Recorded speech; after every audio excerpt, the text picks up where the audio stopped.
What's up? It's Chris from StonefoxMedia, and I hope you guys are having a blessed day, and I hope everyone had a wonderful 4th of July.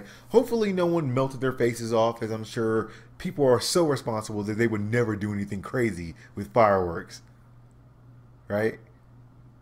Yeah, so I had a little bootleg mini vacation, and it looks like my vacation is over, and it's time to get back to work, everybody. It's time to get back to work. So let's go ahead and get started with what's going on with Nintendo right now. A lot of people have been wondering if Call of Duty World War II is going to be coming to the Nintendo Switch. There's been rumors coming around. Everyone's been talking about it. Finally, it looks like on Ask Me Anything, Sledgehammer Games, Michael Condrey did come out there and gave a very definite answer when it came to if Call of Duty World War II is coming to the Nintendo Switch. And his answer was no. That's it. No. No words of comfort, no explanation to help people understand and come to grips with what just happened. It's just no. Not even like an apostrophe. It's just like no. A lot of people have talked about this Nintendo Switch being super powerful, and it is not, because it can't do basic games like this. It came out after the original Xbox One, aka 720p machine. It definitely can't compete with the Xbox One X or the PlayStation 4 Pro. It's just kind of there in the Wii U territory, doing this Wii U thing again. And Nintendo, you get a lot of sales in the beginning, but I don't know how long you can maintain it with this particular type of problem that you guys have with the whole entire hardware problem. Get with it. Just make a real console, please. Please, just make a real console.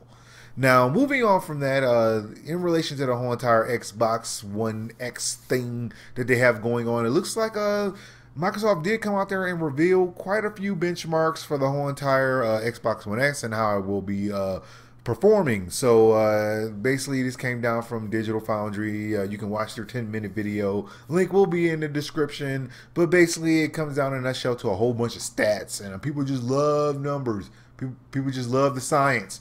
So I'm just going to run through this real quick for you guys. I'm just going to run through it.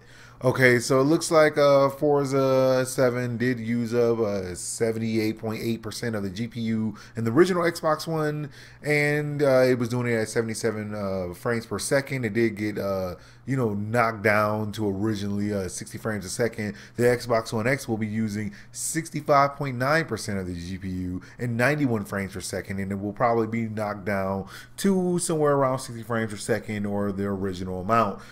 They have a bunch of stats that go on. They all say the same thing. Gears of War, you name it. They all say, okay, basically just blah, blah, blah, blah, blah, blah, blah. That's what it comes down to.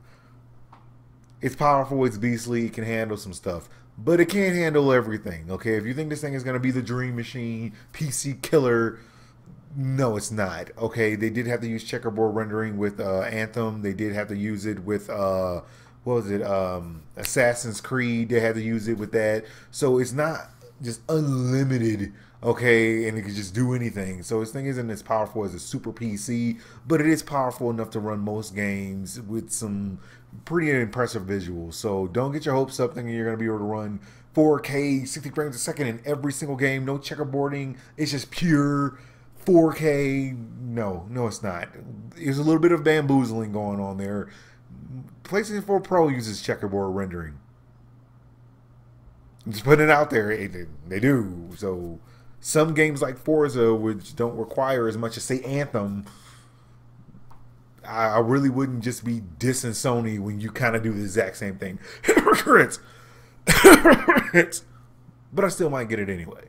And in my final bit of gaming news, this actually comes down to more Nintendo news, because this one I do want to mention because a lot of people are super hype about the SNES Classic and they can't get their hands on it. So it looks like Nintendo may be coming up with a solution to that problem. So Nintendo is looking into selling classic games at retail, basically with this whole entire Nintendo Classic Edition and the Super Nintendo Classic Editions. People can't get them, but people do want the games, and people don't want to pay $8.99 for a game that came out in $18.99.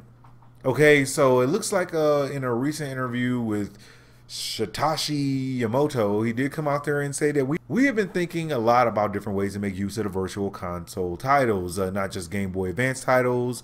He did say similar titles were made available on a variety of platforms, Nintendo Classic, Super Nintendo Classic.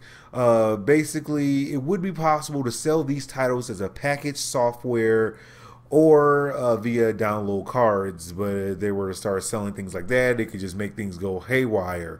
Basically, it looks like it may be possible for them to sell games like everything that comes into the Super Nintendo Classic Edition, sell it in one bundle and just sell it on like Nintendo Switch or like Wii U. Just sell it there for like $30. You don't get the console, but at least you get the games.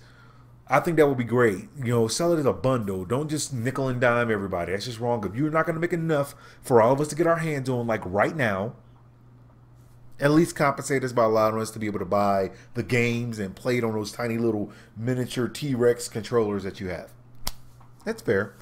Well, that's all the news I got for you guys right now. Like, subscribe, follow me on Twitch, Twitter, and Facebook, you know, as soon as my news becomes available. Thank you guys for watching. God bless, and I'll holler at y'all later.